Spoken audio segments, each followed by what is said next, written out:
from whence they came. And ironically and hysterically and quite comically, Northern Ireland will be spared because they're part of, wait for it, the EU. So the Brexit, as again I predicted, would lead to total economic calamity. And I didn't, however, think it would result in total plunging into darkness. The only thing you'll hear from the island of the Great Britain will be Nigel Farage hawking his new designer gin. Everything else will be dead silent. About the British institutions that are collapsing is that they had a really good run, many, many hundreds of years. So you have Westminster, or the political class with Parliament, and you have the monarchy over there at Buckingham Palace.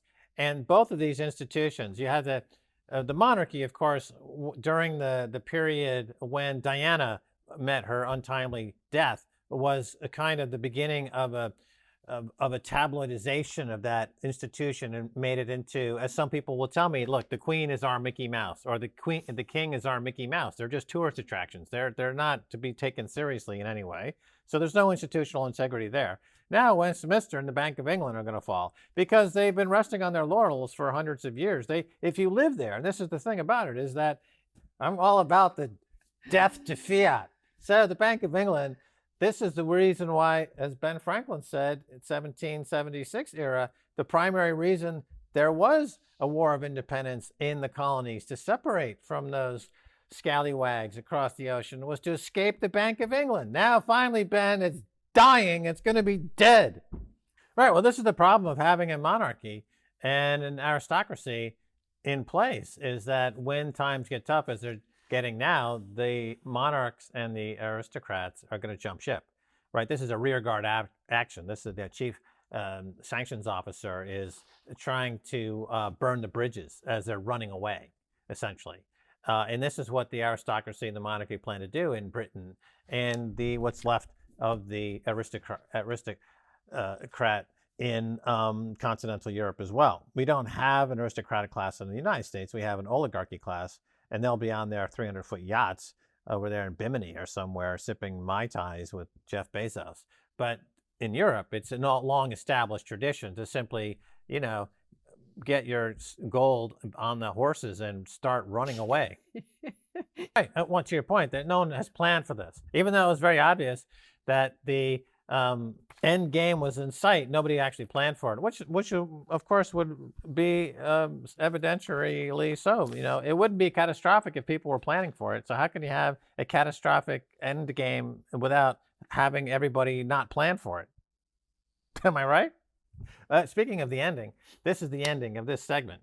I'm going to take a break. Yeah, well, I remember back at Bitcoin 2022, Miami, or 2021, the best party at the event was the Swan Party. So if it's going to be anything like that, it's going to be that times 100x. So good show there. Sounds fantastic. Now, you run a Bitcoin-only operation in the past 3 years since you first founded Swan. What has been the biggest challenge in the Bitcoin market and the newbies mentality, that time frame? How has it changed over 3 years, if at all? And how is driving adoption going? Yeah, this is very cyclical, in this industry, going back to the beginning. There was the first wave of what we call shitcoins, back at the end of 2011, 2012. And of course, those names are long gone. And every 36 months or so, we see some new names near the top of the market cap list, and then they disappear. And it just goes over and over again. They package this thing over. They call it DeFi. They call it CeFi. It just, it's the same story over and over again. And you've come, the meme of "here comes Corey" is a meme on Bitcoin Twitter. It's a meme of, I guess it's a guy on a beach who looks like he's really, focused on getting somewhere. And how did you take this role? How did this happen? Because you became the go-to guy for really unpacking in a very methodical, pragmatic way the fallacies and the shortcomings of these shitcoins. Beyond just the name calling that I might engage in, you actually go into it and explain why they are in fact garbage. How did that come about? So right, I guess it was Luna when you correctly predicted a few weeks or a few months in advance. He just laid out the case and said, this is going to collapse utterly. This is how it's going to collapse. This is probably when it's going to collapse.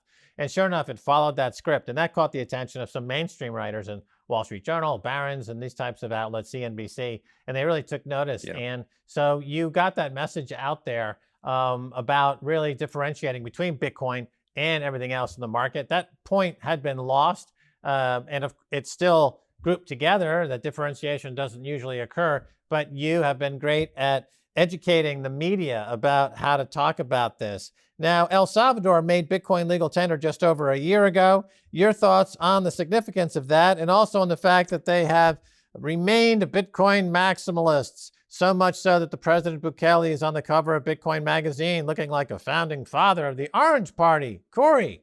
We'll talk a little more about El Zante Capital, but just to follow up on the El Salvador and Bukele story, you know, the mainstream financial press, mostly out of New York, claims El Salvador's Bitcoin project has failed. What would you say? Well, in corporate terms, you know, we've had examples, whether it's the Tylenol scare, Perrier had to totally rebrand themselves, turn themselves around. And we see this all the time. It's an economy that's roughly $28 billion in size, so it's not even as big as a big multinational like a Nike corporation or a Coca-Cola, for example. If one of these huge corporations decided they needed to rebrand themselves, relaunch themselves on a brand basis, how much would they spend on something like that? How much would Nike spend if they decided to totally rebrand themselves? Paper loss. Of course, it's not a realized loss. It's a paper loss. And they took a country that had a 30-year bad reputation, and now they're growing at 10% a year. I mean, is that the branding success story of the century? I mean, you've worked in the corporate world, right? Well, you mentioned the phrase earlier, bright orange future. I'm assuming that has something to do with Bitcoin. And a country like El Salvador that's made Bitcoin legal tender, they're on a Bitcoin standard, they're seeing huge benefits from this. So I would posit that you believe that El Salvador is heading into a bright orange future. What does that mean, Corey? Corey Clipston, CEO of Swan Bitcoin. Thanks for being on Max and Stacy Report. And that's going to do it for this edition of Max and Stacy Report.